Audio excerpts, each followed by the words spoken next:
Hello guys, good morning, welcome to my channel and it's me again, ang inyong chismosong kaalda vlogger. So gusto ko munang magpasalamat sa inyong lahat sa mga walang sawang tumatangkilik, nanonood, sumusuport at sumusubaybay ng mga content ko araw-araw dito sa aking channel. So thank you so much for the love and support na binibigay ninyo, especially sa oras na nilalaan ninyo para manood dito sa channel ko. So wag ninyong babaktawan o lalaktawan tong ating topic for today's video. I'm sure na hindi ninyo pagsisisihan na pinanood nyo to mula umpisa hanggang hulihan. And syempre, wag kayong mag-i-skip ng segment, okay? Start to finish. So eto na, dumako na tayo sa ating main topic for today's video. Etong bali-balita online, ewan ko kung nanonood kayo ha. May planong i-delay ang showing ng HLA at balak nga kasing gawin na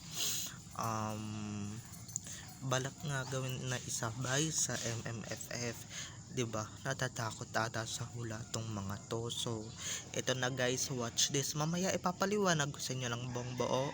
So ito na guys, watch this.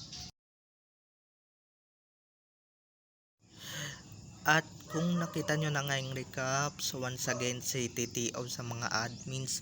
So thank you so much for the love and support, and syempre sa mga nagsasend sa akin ng updates, maraming salamat. So kung hindi dahil sa inyo, iwala ako dito sa kinalalagyan ko. And syempre sa mga followers ko na hanggang ngayon nandito pa rin sa akin. So konting kembot na lang, malapit na tayo mag 3k. So I'm excited. So eto na, dumako na tayo sa ating main topic for today's video. Like what I said earlier, no, may balak atang, ewan ko kung nanonood kayo sa online ng balita kasi itong balita na ito kalat na talaga ng bonggang bongga, and lagang usap-usapan na worldwide, 'di ba? At ito na nga, like what I said earlier, may balak isabay ang Hello Love Again or Hello Love Goodbye sa MMFF, yung parating na MMFF, 'di ba, yung pang Pasko. Balak isabay kay Cobra doon sa pelikulang ng Kanguso, 'di ba? Dapat kasi November ipapalabas yun, so ilang buwan na lang, 3, kasi September pa lang tayo ngayon. So natatakot ata sa hula na baka malugi, kasi yun yung balita na malulugi ang Hello Love Again, hindi magtatagal yung love team, 'di ba? Para nga naman makaiwas sa hula. Akala nyo naman guys, may manonood diyan sa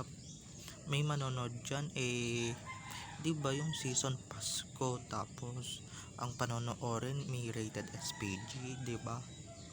So alam ko yan guys, kahit walang SPG diyan, lalagyan nila ng SPG yung pelikulang iyan. Nako, yan pang mga yan di ba? At asahan niyo guys, kahit na pang MMFF yan or hindi pang MMFF yan, hindi pa rin kikita yan, 'di ba? Malabong kumita yan. Yung ibang pelikulang binanggit ko, tatapatan nyo pa si Meme Vice, tatapatan nyo pa yung ibang kasabayan ni Alden Richards sa MMFF.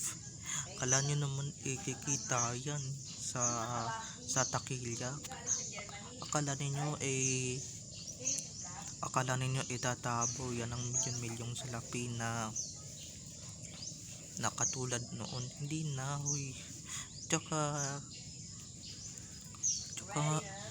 totoo naman talaga yung hula na hindi magtatagal yung love team, na hanggang na magpa-flop yung Hello Love Again, di ba?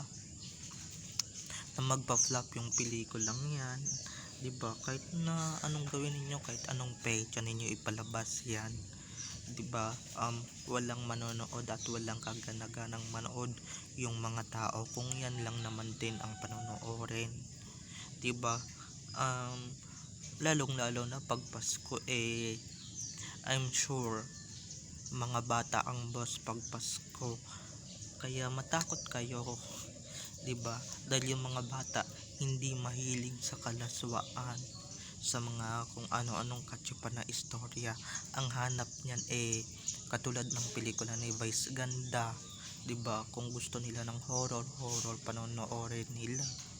Lolo and the Kid, 'di ba? Mga ganyang pelikula ang mga gusto ng mga bata. Hindi yung Hello Love Again. Talaga ba? Kailan pa naging pampasko ang pelikula ni Alden Richards, 'di ba? Pwede, oo, pwede siyang gumawa ng ibang pelikula na pampasko. Pero eto, ide-delay ninyo para sa ganun may pang-entry kayo sa MMFF na 'di ba? Puro kababuyan at puro 'di ba? Iba din yung ano ng obvious at ng kanguson, iba din yung technique na porket may pelikula kanguso na entry sa MMFF, isasabay na din nila yung yung HLA, 'di ba? Oo nga naman, kahit na anong season pa yan, pang Halloween, pang araw ng mga patay, whatever, pang Pasko, yung pelikulang yan, matakot kayo sa matakot, hindi din naman yan kikita, babagsak at babagsak din yan at magkatotoo yung hula dyan, ha. Iba talaga yung power ng hula. Biruin nyo, ha, hula lang yun, natatakot agad sila, natetreat na sila na baka magkatotoo, unahan na natin, 'di ba, bago magkatotoo. At ito, ha, hindi daw papasukin yung HLA na yan or Hello Love Again na yan kesa sa mga nabanggit kong pelikulang pampasko, 'di ba? At saka sino man nanonood yan? Hindi naman teenagers, hindi naman adults ang nasusunod tuwing Pasko, yung mga bata, 'di ba, yung mga kids. Kaya kung ano yung gustong panoorin ng mga kids, yun talaga yung panonoorin ng mga parents pati nila, 'di ba? So respeto na lang talaga sa mga bata. Kaya good luck, abangan na lang namin yan sa sinihan kung ano yung magiging lagay at kung ano yung magiging outcome ng paglipat ninyo sa MMFF, kasi balita na malulugi yan, 'di ba? Alam ko yung iba sa atin hindi naniniwala sa hula, pero maniwala na kayo dahil nga totoo ang hula, totoo ang mga nababasa ko, lalong lalo na sa mga artista na kagaya nila na ubod ng sinungaling, 'di ba?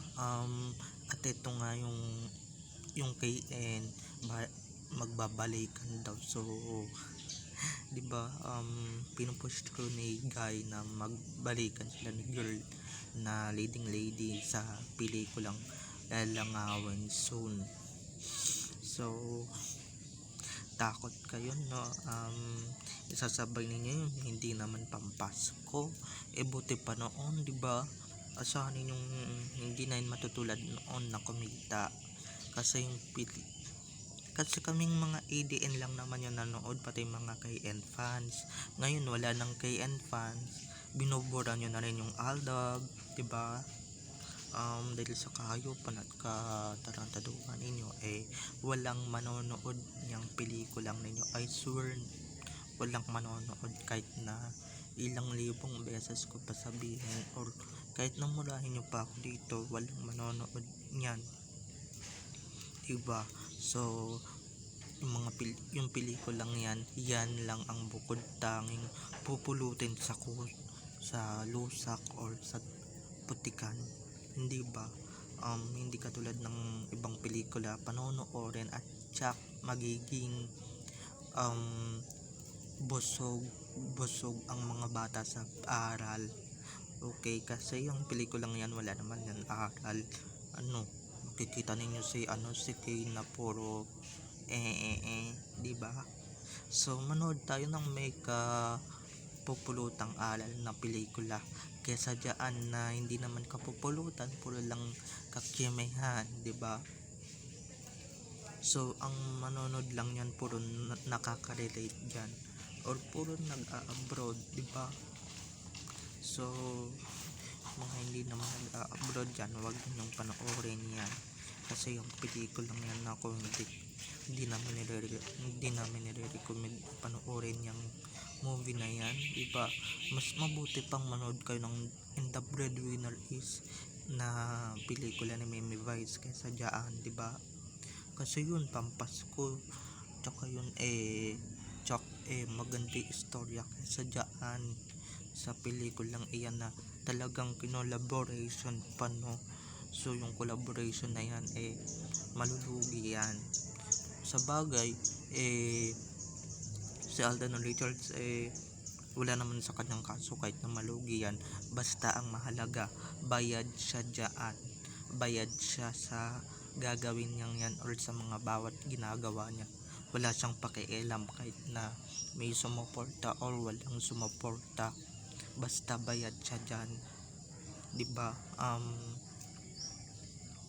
Yung isa importante sa kanya na kumita yan kung kikita. So bye bye ng mga ka-ADN, I love you all, have a nice day, keep safe and God bless. So wag ninyong kalimutan guys na mag-subscribe dito sa aking channel and wag ninyong kalimutan na i-click ang notification bell below para ma-notify kayo sa mga susunod ko pang i-upload ng mga videos. Okay, bye bye na, have a nice day, keep safe and God bless, I love you all, enjoy watching, bye bye. At saka guys, sino manonood ng pelikula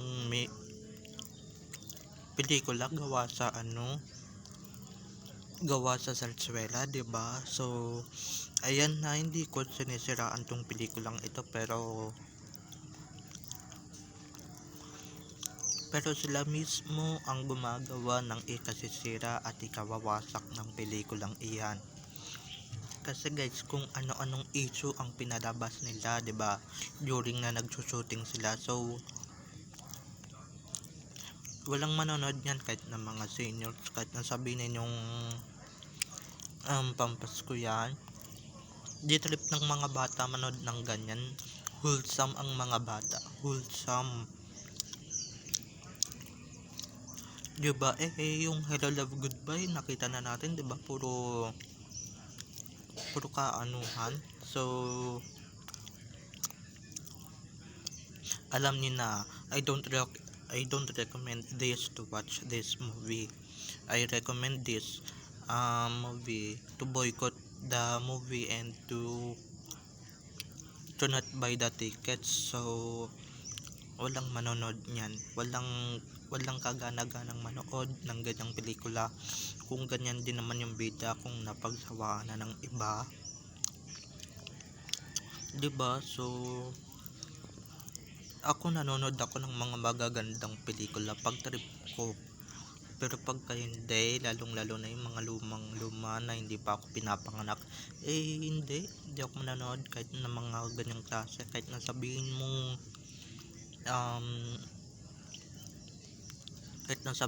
ano pa yan, Alden and, diba? Kung si Minang kasama niyan, why not, diba? So bye bye na mga ka-ADN, I love you all, have a nice day, keep safe and God bless, bye bye.